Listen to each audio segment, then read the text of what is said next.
And now for the positive message. Yeah. All right. I think this is a decent plant to grow in this area, the Codonopis. Yeah. I think we should all be. If you live in this area, everybody should grow Codonopis. If you live up a mountain, maybe try Angelica sinensis, and you can find a soil sample, send it to Russia, and see if they tell you it's Stronosium or not. This is Vivian's farm. Vivian grows a bunch of Dongguai or Codonopis out there. This is the nice, pretty flowering of it. So, Codonopis, like every other plant I've talked about, like, historical, starts in the Shenang Bensao Jing, has classical formulas. Dangshen doesn't. Dangshen was originally used as a replacement for Renshen, for Panax ginseng. So there was a form of Panax ginseng that grew in Shandong province, and it was called Dangshen, or Shandongshen, Shandong province Renshen. At some point, the Renshen in Shandong province was harvested to extinction, and then they started selling anything that looked like ginseng on the market and calling it Shandongshen. And so they sold various Campanulaceae plants, Codonopis and Adenophyra, and also Platycodon, Jaegong, Nansha-shen, and Dangshen, as well as a few Apiaceae like Sapochnikovia divaricata. So at some point they started recognizing that there was actually a Codonopis that fit this particular description, which was the best thing, and they stopped using all the weird Adenophyras and Platycodons, and Dangshen sort of materialized out of the mist. And it's first described in the Bensao Songshin, the new compilation of Materia Medica, in 1757. So whereas all these other medicinals like Dongguai, Angelica sinensis, and Scullaria bicalensis have been used in Chinese medicine since the Han Dynasty, 2,000 years ago, Dangshen is kind of a new addition to the pharmacopoeia in the last 300 years. As a substitute for ginseng. So it's sweet and balanced, it nourishes the center, benefits the qi, harmonizes the spleen and stomach, generates fluids, gets rid of vexing thirst, and treats deficiency of the middle qi. It's produced in Heilongjiang province, Jilin, and Liaoning. These are more fun pictures. I love taking pictures of the flower because the transparency is neat. Anyway, Dangshen has a few different cultivars. So it has Ludong, Dongdong, and Shidong. Anyway, we'll just talk about Ludong because that seems to be what everybody grows in this country. The Codonopis pilosula with the particular whitish yellow flower that we see right there. So this would be Daodi to Shanxi province. So Ludong this is high quality Dangshen, Codonopis pilosula, Ludong from Shanxi in China. Wild growth occurs again up the mountains at 1,200 meters. And it likes to grow under forest cover, at the edge of a forest, in shrubbery or partially shaded regions. Prefers temperate, pleasantly cool climate, dislikes heat, dislikes standing water, relatively cold resistant. When you say forest, does it have to be deciduous? Yes. Yes. I mean, it doesn't necessarily have to be deciduous. It's just like, elevation, and then if it isn't a forest, it can have some kind of shrubbery. It just needs some shade, particularly the seedlings. They'll say that feet in the shade and head in the sun. So the seedlings require protection from the sun. Well, the way it grows, right? It's going to go toward the sun. Yeah. So again, just like Dongguai, Angelica sinensis, and Scullaria bicalensis, again, a similar Daodi region out here in Shanxi.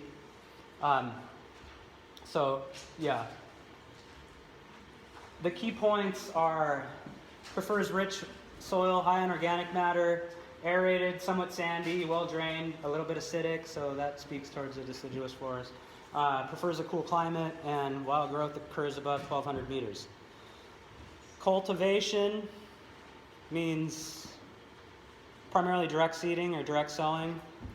Spring sowing in the last 10 days of March until the middle of April. Other locations south in China, they can shift the the day to put the seeds in, a few months even earlier. So also autumn sowing is possible. This medicinal Dangshen can be harvested after the 3rd or 5th year, although this is something else that's kind of up for discussion. Transplanting seedlings, they can be transplanted in spring or in autumn. We typically transplant in spring, but there's again this idea that autumn transplantation is best. And then after transplantation, bringing the crop in 2 or 3 years, which would make it a 3rd or 4-year-old medicinal. Field management, similar. The seedlings are averse to sun. Sorry, where'd I go? There we go. So seedlings are averse to sun. They're averse to dry weather, standing water. After sowing, the seeds cover with straw. After the seedlings have removed, loosen the soil, remove weeds. During the seedling period, less top dressing is necessary. You don't want to send them into a spurt of sudden growth, but in the 2nd or 3rd year, you can use more fertilizer, more top dressing. So harvest and processing, harvest the 3rd year or older roots. And this is kind of, this, again, Codonopis has varying degrees of difficult processing methods. Yeah. So this here it just says, harvest the 3rd year or older, sun dry, roll to distribute water, and then dry 2/3, and then roll again, and then dry more, and then roll to 100% dry. Yeah, and that's a little bit confusing, but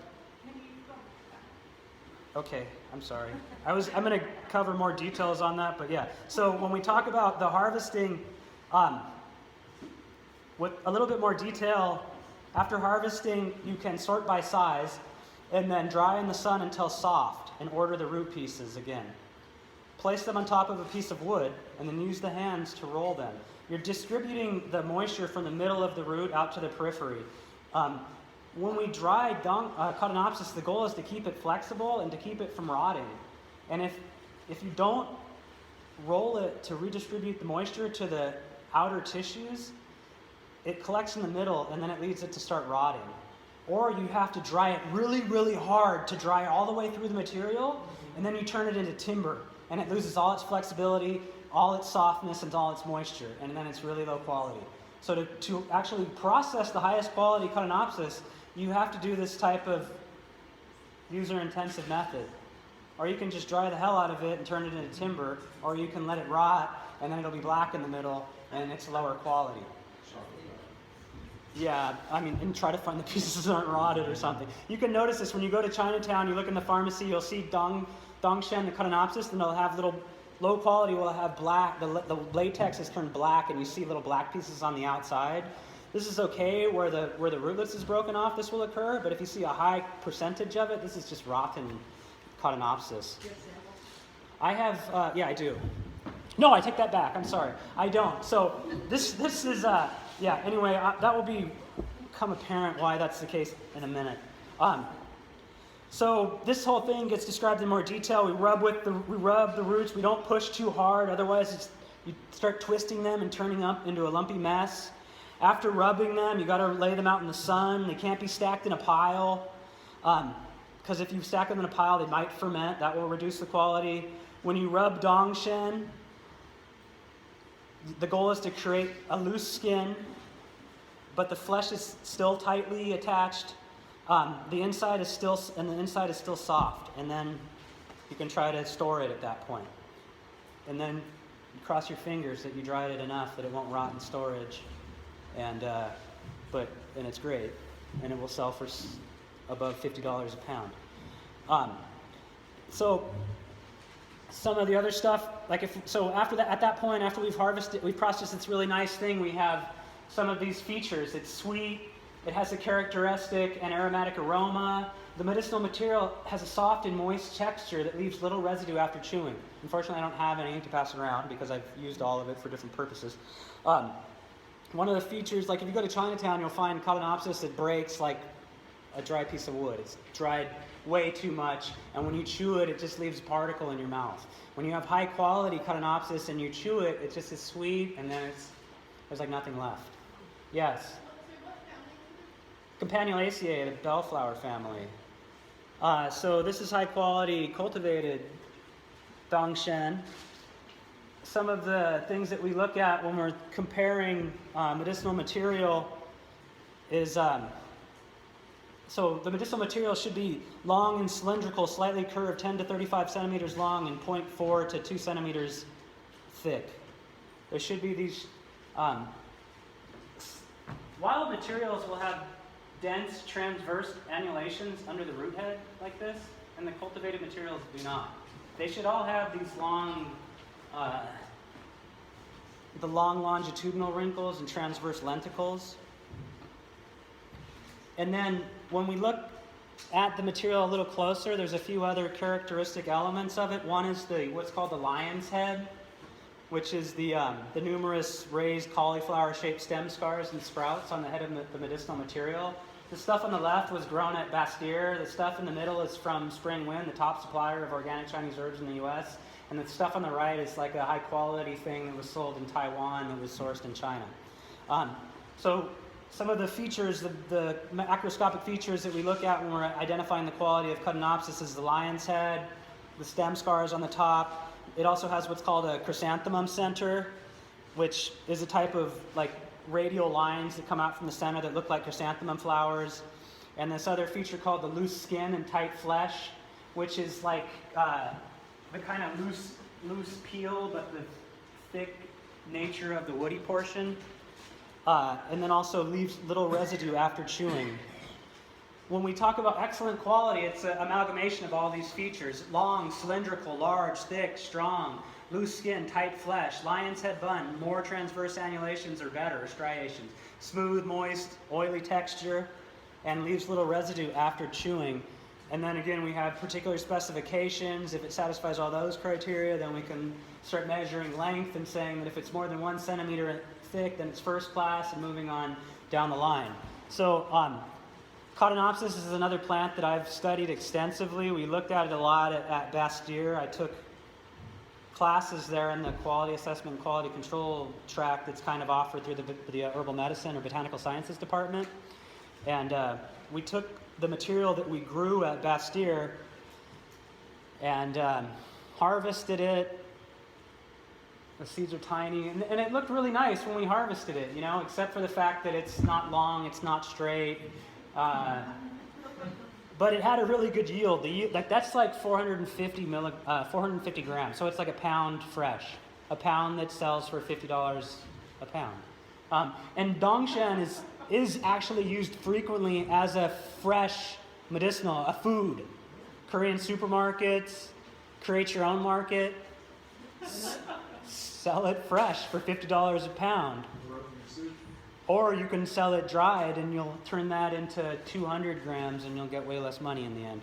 This is dried, you know, it has some kind of lateral roots and stuff, not to totally macroscopically similar to the high quality Daudi medicinal, but has some of the features.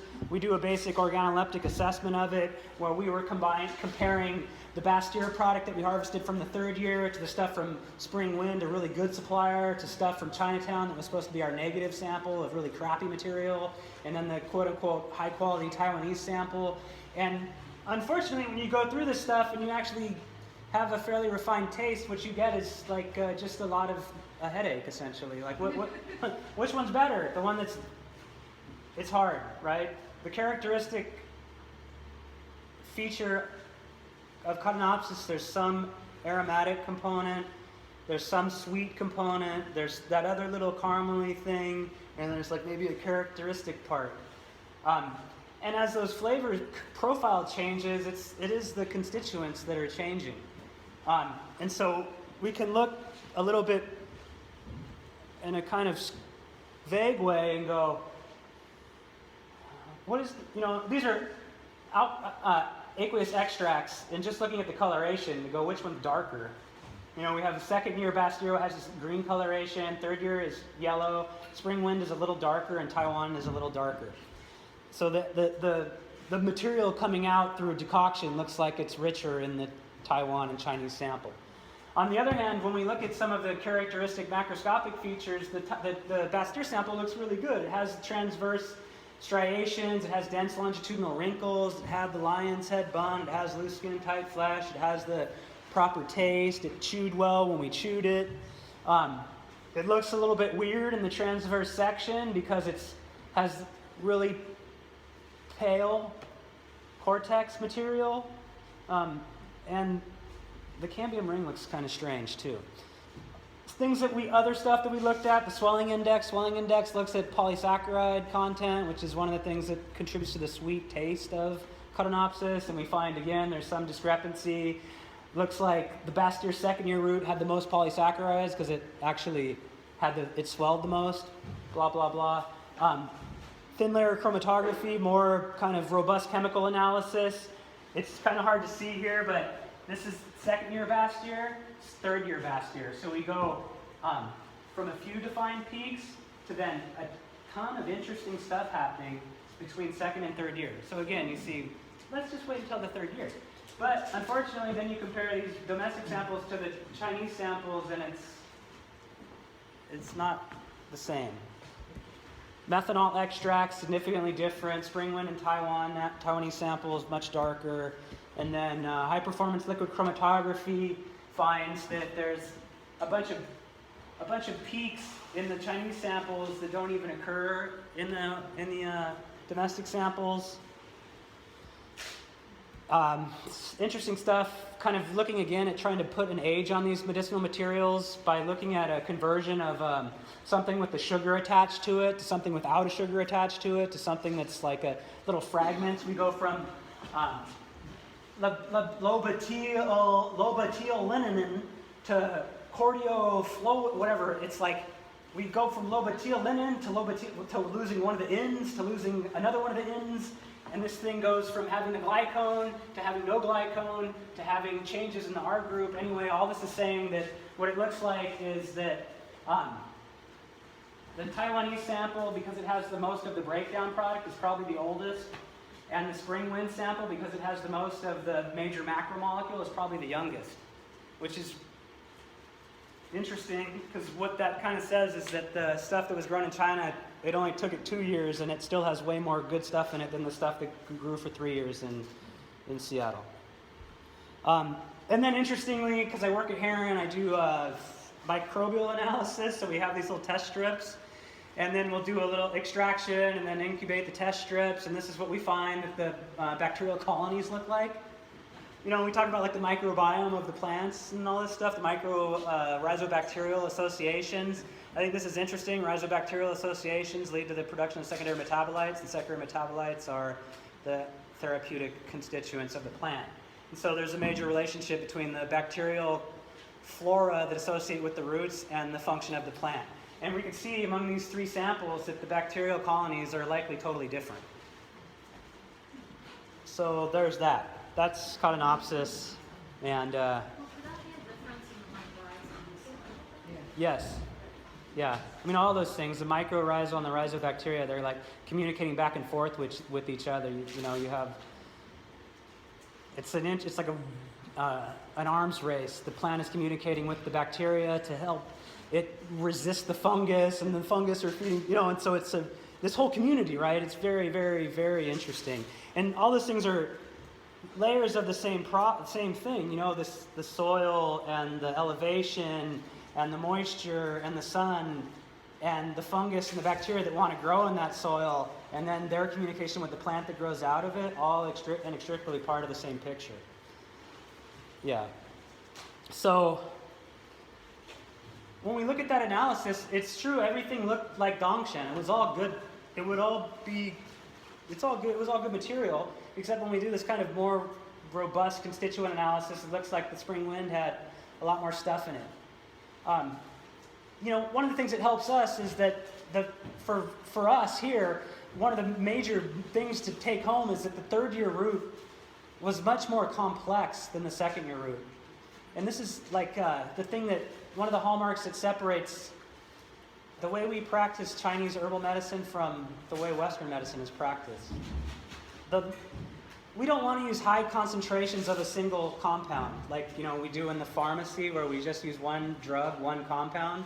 And as these plants age, they break down into smaller concentrations, but more different things. And so we have the same function, but less toxicity, less drug resistance. These things will maintain their efficacy for a longer period of time because the body's not going to become attenuated to the one too strong of signal. That's sort of my short spiel on why things that grow longer are better. And that becomes a particularly major point when we talk about astragalus.